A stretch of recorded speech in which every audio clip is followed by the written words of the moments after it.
Hey everyone, welcome back to Live Free and Tool On. My name is Brent, and today we're going to talk about something I've been trying to get to for, I think, over a year, and today I've got a little bit of time because I'm actually stuck in my workshop because I'm laser engraving over there, making something really cool, but I got to stay with it, and I got to watch it, fire hazards and everything else, but it gives me the opportunity to talk to you about beginners tripods or vloggers.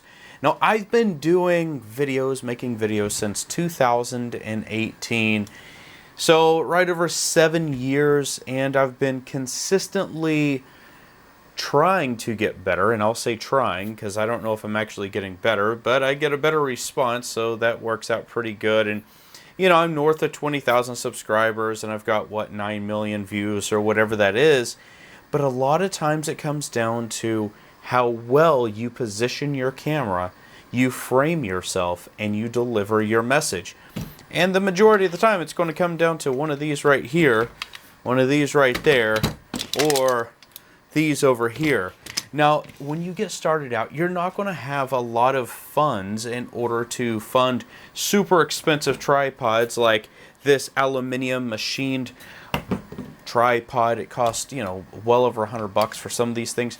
So you're going to go for a tripod that's going to be able to extend typically up to 5 feet, maybe 6 feet, minimum 4 feet, because you need to be able to get eye level. You need to be able to check it out. It needs to be stable. And today we're going to go over my 4 favorite cheap and really good tripods.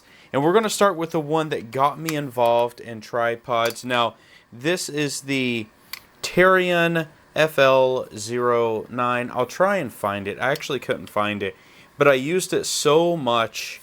I loved it, but I actually broke it right here. It's hard to see, but I did break it. It falls apart.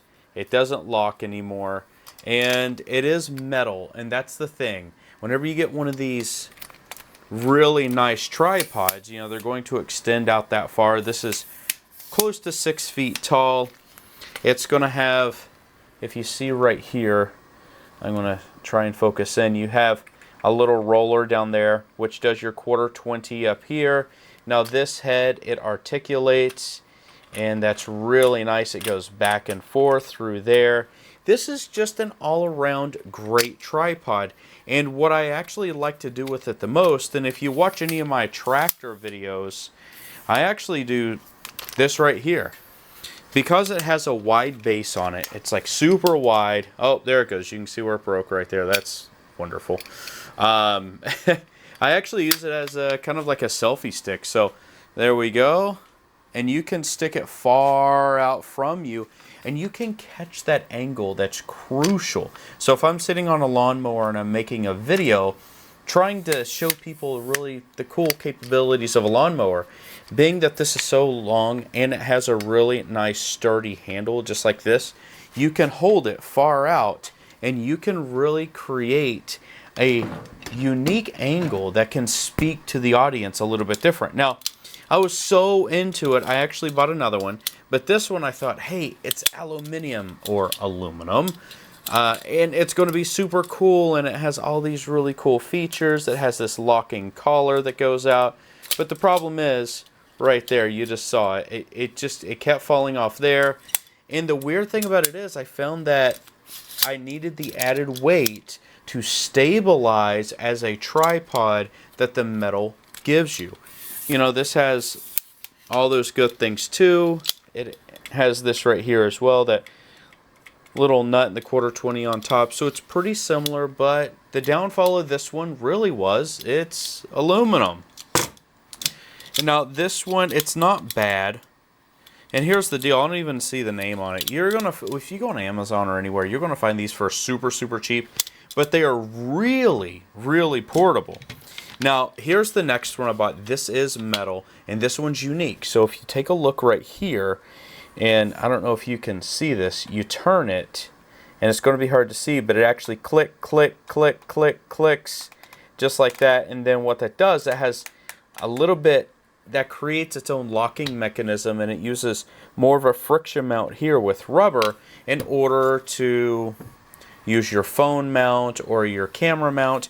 Now, I do not suggest using a large frame camera. This is a compact travel version, you know, stuff like that. But this, I mean, it does okay. This has the turning lock here. It can go out. It has a really wide base. That's about from here to here. It's probably a couple feet. I think each leg is just about a foot. So it's got a nice wide base, and you really, really do want that. The tilt head is okay. I would say it's okay.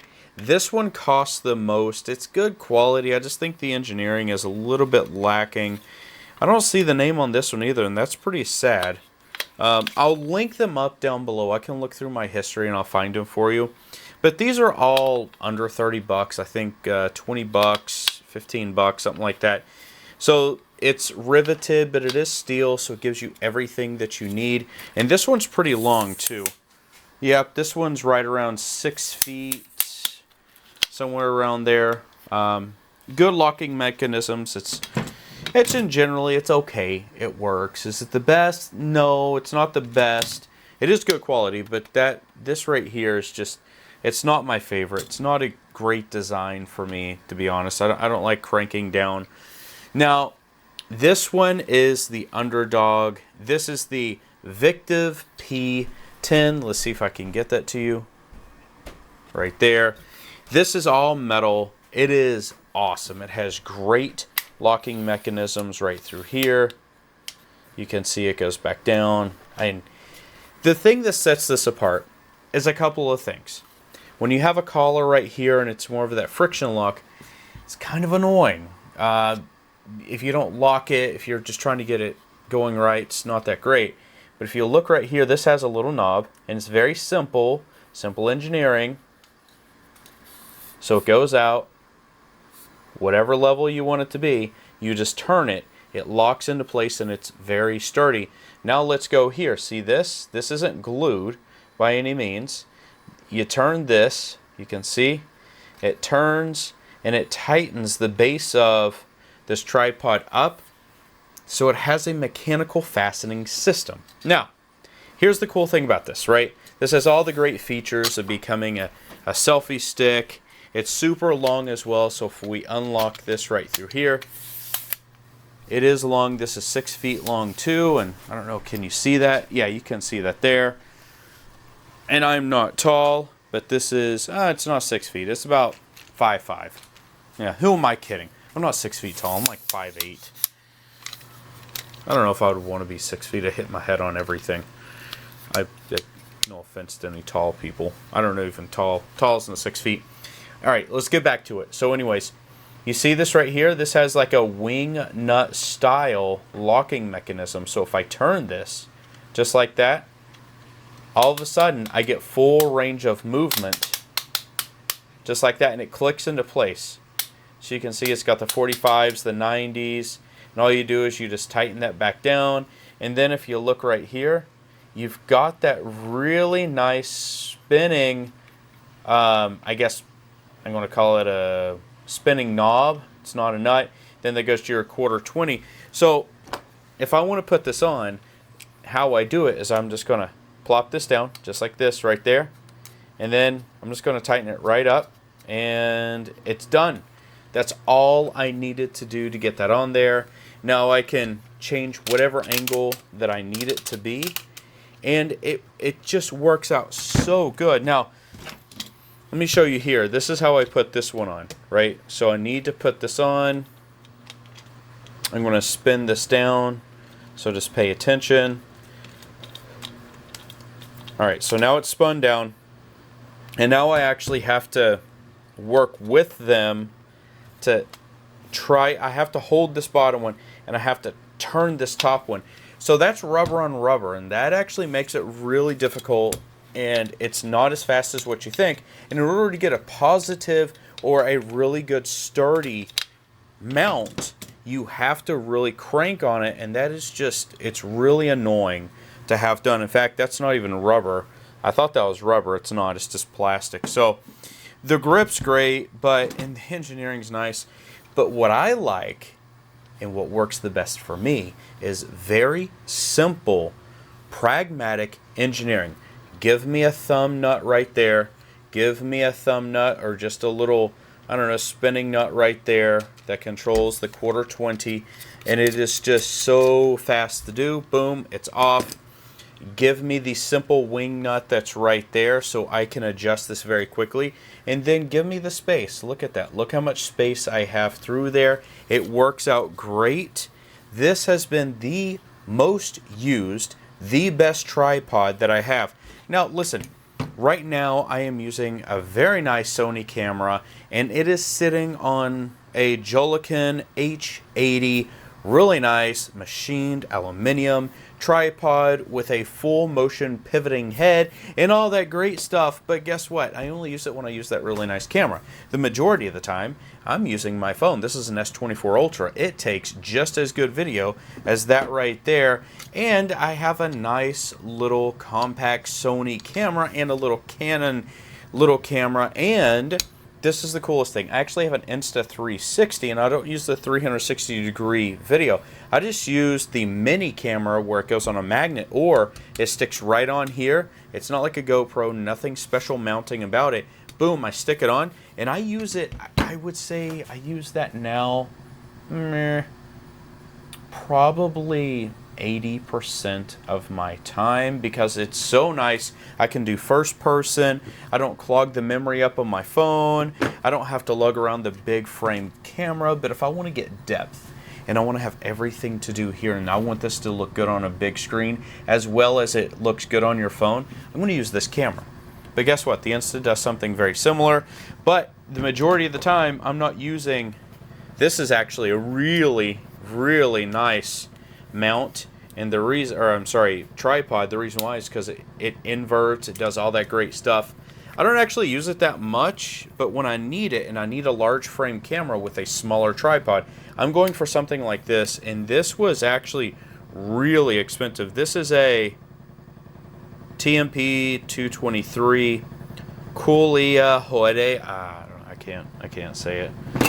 So that actually works out really, really well. You can get little tripods like this as well, and these are great because you can put this around a tree. You can really maneuver it, put it into some awkward situations, and this has actually been a good tripod, except I don't know if you can see that I had to put some tape there. I don't even know the name of it. You can buy a dime a dozen. It's just a small tripod. You want to get low to the ground, no name, super wide stance, and it's about 2 inches off the ground. That's something you can get as well. But the point of this video, and that's a no name. I don't even know the name of that. One of the bigger names that you can get if you're looking to scale up, and I'm going to make another video. This is just the first video in a series. When we look at nice tripods, Neewer, I don't know if that's going to show up. Focus, there we go. Neewer, this is Neewer T222, and Neewer has probably some of the greatest, I think, do I have it around here? Hey, I'm looking for my wireless microphones. They make some really good wireless microphones. My light right now is from Neewer. I have tripods from Neewer. Neewer is actually kind of like the Harbor Freight of camera equipment, and it works fantastic. In fact, it's precision machined. But getting back to this, the simple stuff, you can get them for under $30. I think this is probably $17 or $20. It's great. It's off Amazon. I'm going to link you down below if you're looking to get into video making. If you're traveling, this is a great lightweight, compact travel tripod. It gets up to the right height. It does everything you need it to do. It can strap into just about anywhere you want to. You can even fit it down inside your bags if you don't want it strapped on the outside. And listen, when you dip your toe into making YouTube videos or just video productions in general, you don't want to spend that much money because you don't know how you're going to act on camera. You don't know what the reaction of the audience is going to be on camera as well. And I'm going to talk about making videos and documentaries and stuff like that because YouTube actually sparked me creating a multimedia company where I have made commercials. I have done a lot of stuff, and it's been really, really fun. And that's not even my profession. I did boiler plant engineering and, you know, HVAC and controls and mechanical and blah, blah, blah, blah. And now I'm reviewing doctoral programs and some other stuff, and I've made commercials for companies. But you got to start somewhere, and this is where I started. And funny enough, this is where I've stayed for years and years, and I kind of love it. Check it out below. Dip your toe in. Make your own decision. And also, if you do have one of these universal mounts right here, what I want you to do is think about this. You can't really, you may be able to fit it on here, but these are for your higher end. So if you are looking for a universal mounting slotted system, kind of like this is not the tripod for that. That's for more really nice equipment. This is for your everyday phones, your GoPros, your Insta360, stuff like that. If y'all have any questions, hey, please reach out. I'll do my best to answer any questions. This is more for those video makers and people out there that are looking to make a difference and maybe even doing vlogging. Until next time, my name's Brent. This has been Live Free and Tool On. I can't wait to see you all in the next video. Ciao.